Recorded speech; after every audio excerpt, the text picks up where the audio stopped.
Bonjour à toutes et à tous, c'est Vincent. Aujourd'hui, j'ai reçu un nouveau colis de la part de Turtle Beach, mais avant de vous le présenter, je tiens à revenir sur deux manettes que j'ai testées dernièrement sur Xbox Gamer. Donc la première, c'est la Reactor, c'est une manette à moins de 50 euros qui permet de jouer sur Xbox en profitant de fonctionnalités assez inédites et que l'on retrouve sur des manettes de prix largement supérieurs. Donc on a des fonctionnalités audio, et notamment le Superhuman Ring, qui est une fonctionnalité propre à Turtle Beach, qui permet d'amplifier notamment les aigus pour mieux apprécier les sons dans le jeu. Donc on va mieux entendre les pas, on va mieux distinguer le bruit du cuir dans un jeu de foot ou les commentaires par exemple.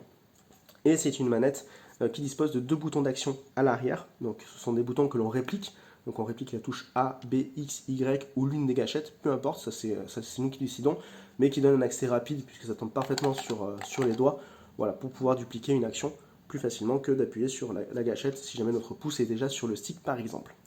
Voilà. Après celle-ci, j'avais donc critiqué une deuxième manette de chez Turtle Beach, qui était la Recon Cloud. Donc la Recon Cloud, c'est quoi? C'est la Recon Controller que je vais vous présenter juste après, mais version hybride. Donc pour moins de 100 euros, c'est une manette qui peut se brancher sur la console en filaire, par contre, ou qui peut être utilisée sur PC ou sur smartphone, notamment pour profiter du Xbox Game Pass grâce au Bluetooth.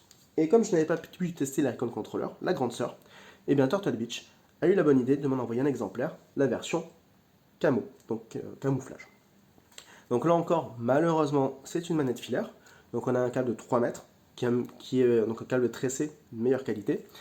Ça permet de jouer sur un téléviseur de 55 pouces ou moins, puisque sur un téléviseur de 55 pouces, en tout cas pour ma part, j'ai un recul de 3 mètres. Par contre, effectivement, je suis moins libre de mes mouvements si jamais j'ai envie de me mettre dans la méridienne, de m'affaler un petit peu pour jouer voilà, en mode plutôt tranquille. Donc évidemment, par rapport à une manette sans fil, on perd en liberté. Quant à la manette elle-même, vous pouvez le remarquer, le camouflage est plutôt joli. En tout cas, la texture est vraiment de bonne qualité, la façade semble vraiment belle, on n'a pas un plastique qui fait chip. Même à l'arrière, le plastique blanc est vraiment très agréable. Sur les côtés, nous avons du grip, donc meilleure prise en main, que ce soit à droite ou à gauche, intérieur ou extérieur.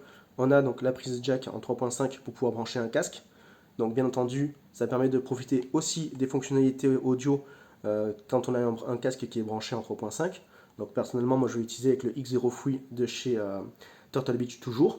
Donc le haut est un petit peu chargé, hein, c'est la critique que j'avais faite déjà sur la Recon Cloud. Mais en tout cas, il y a plusieurs fonctionnalités, dont le Superhuman Ring dont je vous parlais tout à l'heure. On retrouve des boutons qui font un petit peu de bruit et dont le design est un peu plus cheap que ceux de la manette officielle, mais c'est pas grave. La croix directionnelle pour l'instant, je la trouve un petit peu rigide, mais je viens juste de recevoir la manette, donc c'est encore un peu compliqué pour moi de m'avancer.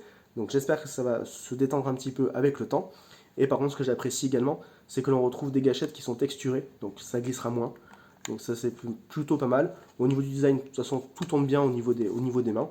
Et derrière, encore une fois, on retrouve donc les boutons d'action d'accès rapide, voilà, qui permettent de dupliquer une des touches pour un accès en jeu qui va être beaucoup plus simple et plus aisé.